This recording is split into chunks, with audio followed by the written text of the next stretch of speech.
Hello hi ಎಲ್ಲರೂ ನಮಸ್ಕಾರ. Welcome back to Janata agent. ಈ ಒಂದು ಸ್ಕ್ರೀನಲ್ಲಿ ನೀವು ನನ್ನನ್ನು ನೋಡಿ ಸ್ವಲ್ಪ ದಿವಸಗಳಾಗಿರ್ಬೋದು. ಸೊ ಕೆಲವೊಂದು ಕಾರ್ಯಗಳಿತ್ತು, ಬೆಂಗಳೂರು ಹೋಗಲಿಕ್ಕಿತ್ತು, ನ್ಯಾಯ ಸಮಾವೇಶ ಇತ್ತು, ಎಲ್ಲರೂ ನೀವು ನೋಡಿರ್ತೀರ. ಎಲ್ಲ ವಿಚಾರಗಳನ್ನು ತರ್ತಾ ಇದ್ದೇವೆ. ಇನ್ನು ಕೆಲವೊಂದು ವಿಡಿಯೋಗಳು ಬಾಕಿ ಇವೆ ಅಪ್ಡೇಟನ್ನು ಕೊಡೋಕ್ಕೆ. ಸಮಯದ ಅಭಾವ ಖಂಡಿತವಾಗಿಯೂ ತುಂಬಾ ಕಾಡ್ತಾ ಇದೆ. ಸೊ ಅದರಿಂದಾಗಿ ಅವೆಲ್ಲವನ್ನು ಅಪ್ಡೇಟ್ ಮಾಡಲಿಕ್ಕೆ ಸಾಧ್ಯ ಆಗಲಿಲ್ಲ. ಇನ್ನೂ ಬಹಳಷ್ಟು ಮಾಹಿತಿಗಳು ಹೊರಗಡೆ ಬರಲಿಕ್ಕಿದೆ. ಅವೆಲ್ಲವನ್ನು ಒಂದೊಂದಾಗಿ ಅಪ್ಡೇಟ್ ಮಾಡೋನಿದ್ದೇನೆ. ಸದ್ಯ ಇವಾಗ 1-3 ತಿಂಗಳುಗಳ ಮೊದಲು ಪುತ್ತೂರಿನಲ್ಲಿ ನಡೆದಂತಹ ಒಂದು ವಿಚಾರ, ಲವ್ ಸೆಕ್ಸ್ ದೋಖಾ ಅನ್ನುವಂತಹ ಒಂದು ಕಾನ್ಸೆಪ್ಟ್ ಇಟ್ಟುಕೊಂಡು ಒಂದು ದೊಡ್ಡ ಸುದ್ದಿ ಆಗ್ತಾ ಇತ್ತು. ಅಂದರೆ ಜಗನ್ನಿವಾಸ ರಾವ್ ಅವರ ಪುತ್ರ ಕೃಷ್ಣ ಜೆ ರಾವ್ ಮತ್ತು ಪೂಜಾ ಅನ್ನುವಂತಹ ಹೆಣ್ಣು ಮಗು ನಡುವೆ 7-8 ವರ್ಷಗಳ ಸುದೀರ್ಘವಾದಂತಹ ಒಂದು ಪ್ರೀತಿಯ ಕತೆ. ಸೊ ಆ ಒಂದು ಪ್ರೀತಿಯಲ್ಲಿ ಹುಟ್ಟಿಕೊಂಡಂತಹ ಒಂದು ಮಗು, ಒಂದು ಗಂಡು ಮಗು. ಸೊ ಆ ಒಂದು ಗಂಡು ಮಗು ಬಂದಿದ್ದೇ ತಡ, ಅಥವಾ ಏನು ಆ ಒಂದು ಹೆಣ್ಣು ಮಗು ಪೂಜಾ ಅನ್ನುವಂತಹ 18-19 ವಯಸ್ಸಿನ ಹೆಣ್ಣು ಮಗು ತನ್ನ ಹೊಟ್ಟೆಯಲ್ಲಿ ನಿನ್ನ ಮಗು ಬೆಳೀತಾ ಇದೆ ಅಂತ ಯಾವತ್ತೂ ಕೃಷ್ಣ ಜೆ ರಾವ್ನಲ್ಲಿ ಹೇಳಿದ್ಲೋ ಆವತ್ತಿನಿಂದ ಆ ಒಂದು ಸ್ವಲ್ಪ ದಿವಸ ಏನು ಈ ಒಂದು ಫ್ಯಾಮಿಲಿ ಜೊತೆ ಒಳ್ಳೆ ರೀತಿಯಲ್ಲಿ ಬಾಂಡನ್ನು ಇಟ್ಟುಕೊಂಡಿದ್ದ. ಹುಡುಗಿ ತಾಯಿ ಜೊತೆಗೆ ನನ್ನಿಂದ ತಪ್ಪಾಗಿದೆ, ಯಾವ ರೀತಿಯಲ್ಲಾದರೂ ಇದನ್ನು ನಿವಾರಣೆ ಮಾಡಬೇಕು, ನಾನು ಮದುವೆ ಆಗ್ತೀನಿ ಅಂತ ಹೇಳ್ಕೊಂಡು ಬಂದಿದ್ದ. ನಂತರ ಏನಾಯ್ತೋ ಗೊತ್ತಿಲ್ಲ, ಗಂಡಿನ ಮನೆಯಿಂದ ಒತ್ತಡ ಬಂತೋ ಅಥವಾ ಆ ಒಂದು ಮನೆಯವರನ್ನು ಯಾರಾದರೂ ಒತ್ತಡ ಮಾಡಿದ್ರು.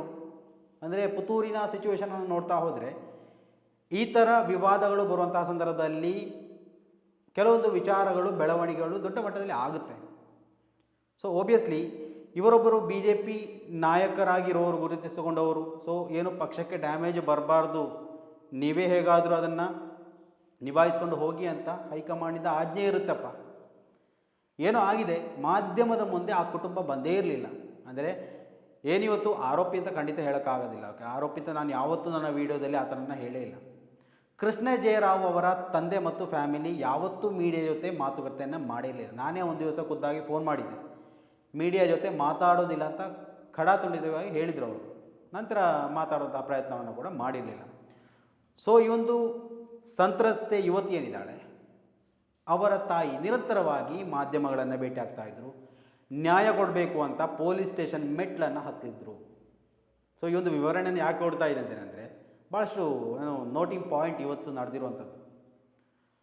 ಸೊ ಆ ಒಂದು ಸಂದರ್ಭದಲ್ಲಿ ಇಲ್ಲ, ಆ ಒಂದು ಮಗು ನನ್ನದೇನುವುದಕ್ಕೆ ಯಾವ ಸಾಕ್ಷಿ ಇದೆ, DNA ಮಾಡಬೇಕು, ನನಗೆ ತಾನು 7-8 ವರ್ಷ ಪ್ರೀತಿಸಿದಂತಹ ಹೆಣ್ಣು ಮಗಳು, ಅವಳ ಮೇಲೆ ಡೌಟ್ ಇದೆ. ಇದುವರೆಗೂ ಇಲ್ಲದಂತಹ 8 ವರ್ಷ ಆಯಿತು ಪ್ರೀತಿ ಮಾಡಿಕೊಂಡು, ಅದುವರೆಗೂ ಇಲ್ಲದಂತಹ ಆ ಒಂದು ಸಂಶಯ ರೋಗ ಮಗು ಹೊಟ್ಟೆಯಲ್ಲಿ ಬೆಳೀತಾ ಇದೆ ಅಂತ ಹೇಳುವಾಗ ಬಂತಂತೆ. ಓಕೆ, ಇನ್ನು ತಾಯಿ ಕುಟುಂಬ ಏನು ಮಾಡೋದು, ಹೇಳಿದನ್ನು ಕೇಳಲೇಬೇಕು. DNA ಮಾಡಬೇಕು, ನಮಗೆ ಡೌಟ್ ಇದೆ, ಅವಳು ಇನ್ಯಾರದೋ ಜೊತೆ ಮಲಗಿದ್ದಾಳೆ, ಹಾಗೆ ಹೀಗೆ ಅಂತ ಪಬ್ಲಿಕ್ ಸ್ಟೇಟ್ಮೆಂಟ್ ಕೊಟ್ಟಿದ್ದಾರೆ. ಎಷ್ಟು ನೊಂದಿರಬೇಡ ನೋಡಿ ಇವರು. ಹೆಣ್ಣಿನ ಕುಟುಂಬ, ಹೆಣ್ಣಿನ ಮನೆ, ಹೆತ್ತ ತಾಯಿ, ಮಗು ಆಲೋಚನೆಯನ್ನು ಕೂಡ ಮಾಡದೆ ಏನೂ ತನ್ನ ಬಾಯಿಂದ ಬರುತ್ತೆ ಮಾಡೋದನ್ನೆಲ್ಲ ಮಾಡಿಬಿಟ್ಟಿದ್ದಾನೆ. ಇವಾಗ ಇಷ್ಟೆಲ್ಲ ರಾಮಾಯಣ ಬಿಟ್ಟಿದ್ದಾನೆ, ನನ್ನ ಮಗು ಅಲ್ಲ DNA ಮಾಡಬೇಕು ಅಂತ.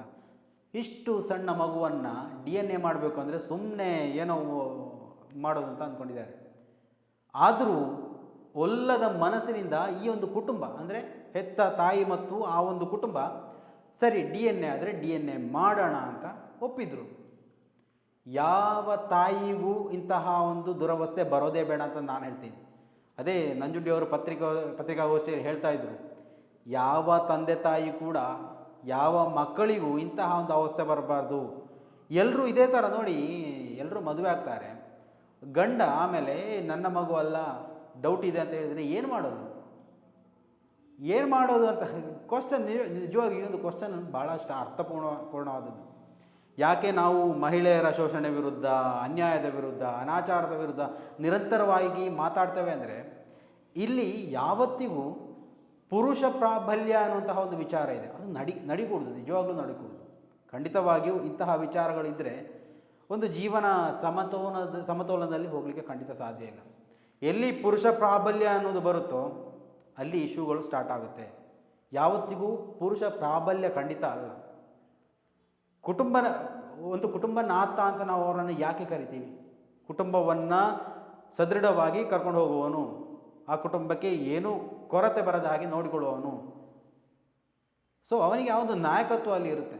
ಸೊ ಆ ಒಂದು ಪವರನ್ನು ಇಟ್ಕೊಂಡು ನಾನೇ ದೊಡ್ಡ ಮನುಷ್ಯ ಅಂತ ಅಂದ್ಕೊಳ್ಳೋದು ಗಂಡಸು ಮಾಡುವಂತಹ ದೊಡ್ಡ ತಪ್ಪು, ಯಾವತ್ತಿಗೂ ಮಾಡಬಾರ್ದಂತಹ ಒಂದು ಕೆಲಸ.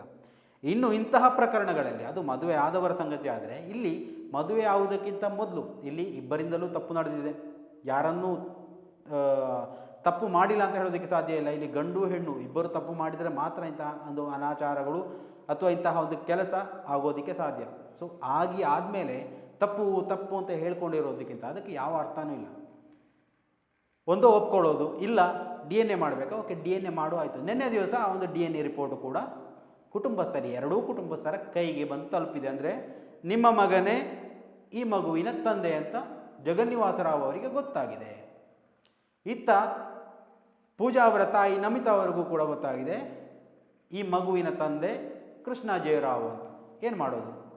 ಸೊ ಈ ಒಂದು ವಿವರನ್ನು ಮಾಧ್ಯಮದವರಿಗೆ ಮೊದಲು ತಲುಪಿಸಬೇಕು. ಯಾಕಂತ ಹೇಳಿದ್ರೆ ಒಂದು ವಿಚಾರವನ್ನು ಸಾಧ್ಯವಾದಷ್ಟು ಹೊರಗಡೆ ತಲುಪಿಸಿದ್ದು ಇದೇ ಒಂದು ಮಾಧ್ಯಮ ಆಗಿತ್ತು. ಸೊ KP ನಂಜುಂಡಿ ಅವರು ಈ ಒಂದು ವಿಶ್ವಕರ್ಮ ಸಮುದಾಯದ ರಾಜ್ಯಾಧ್ಯಕ್ಷರು. ಓಬಿಯಸ್ಲಿ ಇವರ ಈ ಒಂದು ಎಲ್ಲ ವಿಚಾರಗಳನ್ನು ಕಾನೂನಾತ್ಮಕವಾಗಿ ಅಥವಾ ಎಲ್ಲವನ್ನು ಸಲಹೆಗಾರರಾಗಿರೋದು ಅವರೇ. ಬೇರೆ ಯಾವುದೇ ಬೆನ್ನೆಲುಬು ಅಂತ ಇಲ್ಲ. ಒಂದು ಬಾಡಿಗೆ ಮನೆಯಲ್ಲಿ ವಾಸ ಮಾಡ್ತಾರೆ, ಕೆಲಸಕ್ಕೆ ಅಂತ ಮಹಿಳೆ ಕೂಡ ಹೋಗ್ತಾರೆ.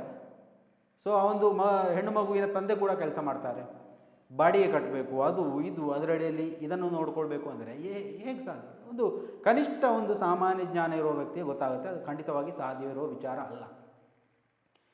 ಸೊ ಇವೆಲ್ಲ ನಡೆಯುವಾಗ KP ನಂಜುಂಡಿಯವರು ಹೇಳಿಬಿಟ್ರು, ಕೆಲಸ ಮಾಡೋದನ್ನು ನಿಲ್ಲಿಸಿ ಮನೆಯಲ್ಲೇ ಈ ಒಂದು ಮಗು ಮತ್ತು ಮಗುವಿನ ಮಗುವನ್ನು ನೋಡಿಕೊಂಡು ಆರಾಮವಾಗಿರೋಕ್ಕೆ ನೋಡಿ, ಮಗು ಸ್ವಲ್ಪ ಆರಾಮವಾಗಿರಲಿ, ಕೆಲಸವನ್ನು ಬಿಟ್ಟು ಮನೆಯಲ್ಲೇ ಕೊಡ್ತಾರೆ. ಅಂದಿನಿಂದ ಅಲ್ಲಿನ ಖರ್ಚು ವೆಚ್ಚಗಳನ್ನು KP ನಂಜುಂಡಿ ಅವರೇ ವಹಿಸ್ಕೊಂಡಿದ್ದಾರೆ ಅನ್ನುವಂತಹ ಮಾಹಿತಿಯನ್ನು ಮನೆಯವರೇ ಸ್ವತಃ ಹೇಳಿದರು. ಸೊ ಇರ್ಬೋದು. ಆಮೇಲೆ ಆ ಒಂದು ಮನೆಯಲ್ಲಿ ಶಬ್ದಗಳು ಕೇಳುತ್ತೆ, ಅದು ಇದು ಭಯ ವಾತಾವರಣ ನಿರ್ಮಾಣ ಆಗಿದೆ ಅಂತ ಹೇಳಿಬಿಟ್ಟು ಏನು CCTV ಕೂಡ ಅಳವಡಿಕೆ ಮಾಡಿದರು. ಯಾವುದೇ ತೊಂದರೆ ಆಗಬಾರ್ದು, ನಮ್ಮ ಸಮಾಜಕ್ಕೆ ನೋಡಿ. ನಾನು ಸಾಮಾನ್ಯವಾಗಿ ಎಲ್ಲರಲ್ಲೂ ಬಹಳಷ್ಟು ರೂಢಾಗಿ ಕ್ವಶನ್ಸನ್ನು ಕೇಳ್ತೀನಿ ನಾನು.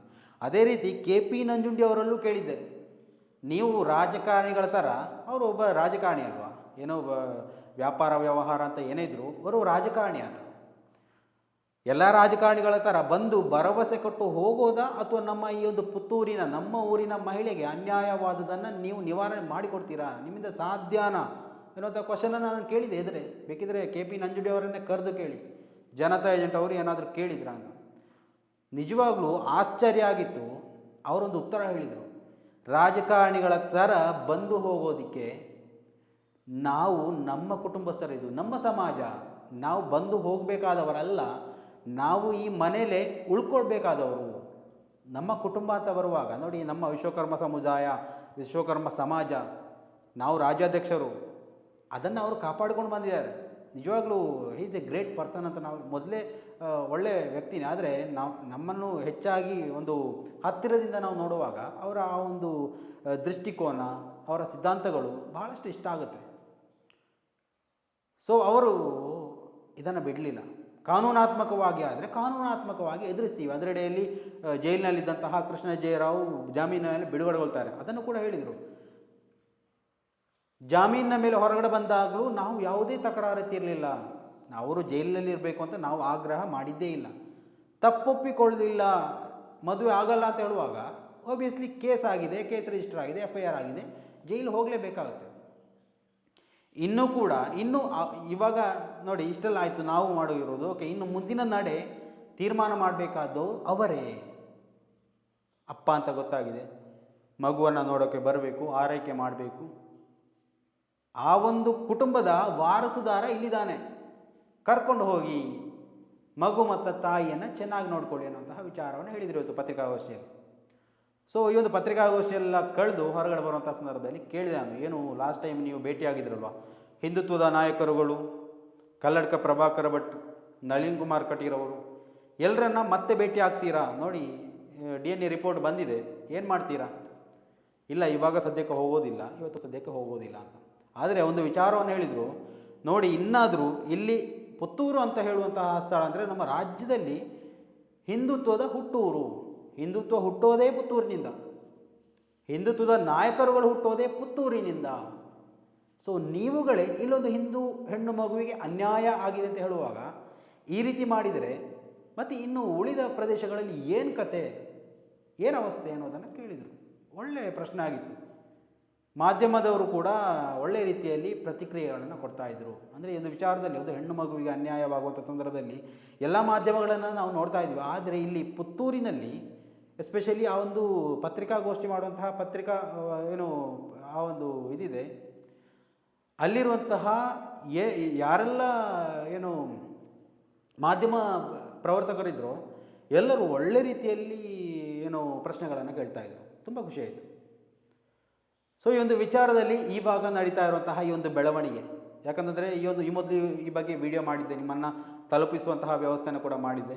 ಸೊ ಆ ಒಂದು ವಿಚಾರದಲ್ಲಿ ಸ್ಪಷ್ಟೀಕರಣ ನಿಮ್ಮ ಮುಂದೆ ತರಬೇಕು ಅನ್ನುವಂತಹ ವಿಚಾರಕ್ಕೆ ಸಂಬಂಧಪಟ್ಟು ಈ ಒಂದು ವಿಡಿಯೋವನ್ನು ಮಾಡಿದ್ದೇನೆ. ಸೊ ಇವಾಗಿನವರೆಗೆ ನಡೆದಂತಹ ಅಪ್ಡೇಟ್ ಇದು. DNA ರಿಪೋರ್ಟ್ ಬಂತು. ಮುಂದಿನ ಏನು ಮಾಡಬೇಕು ಅನ್ನೋದನ್ನು ಎರಡೂ ಕುಟುಂಬದವರು ಒಂದಾಗಿ ನಿಂತು ತೀರ್ಮಾನ ಮಾಡಬೇಕು. ಇಲ್ಲಿ ಕೇಸು, ಕೋರ್ಟು, ಕಚೇರಿ ಅಂತ ಇದ್ಯಾವುದೂ ಅಲ್ಲ. ಒಂದು ಕುಟುಂಬ ಕಲಹ ಅಂತ ಬರುವಾಗ ನಾವು ಅದನ್ನೇ ನಾವುಗಳು ಕುಟುಂಬ ಸೇರಿಕೊಂಡು ನಿರ್ಣಯ ತಗೊಳ್ಬೇಕಾದ್ದು. ಯಾವತ್ತು ಪೊಲೀಸರು, ಕಾನೂನು, ವಕೀಲರು, ನ್ಯಾಯಾಧೀಶರು ಅಥವಾ ಇನ್ಯಾವುದೋ ರಾಜಕೀಯ ನಾಯಕರುಗಳು ಮಾಡಬೇಕಾದಂತಹ ವಿಚಾರ ಅಲ್ಲ. ಕುಟುಂಬದ ವಿಚಾರ ಬರುವಾಗ ನೋಡಿ, ಜಗನ್ನಿವಾಸ ರಾವ್ ಅಥವಾ ಕೃಷ್ಣ ಜಯರಾವ್ ಅವರ ಕುಟುಂಬದ ವಾರಸುದಾರ ಬಂದಿದ್ದಾನೆ ನೋಡಿ, ಕರ್ಕೊಳ್ಳಿ, ತಾಯಿ ಮಗುವನ್ನು ಸುರಕ್ಷಿತವಾಗಿಟ್ಟುಕೊಳ್ಳಿ.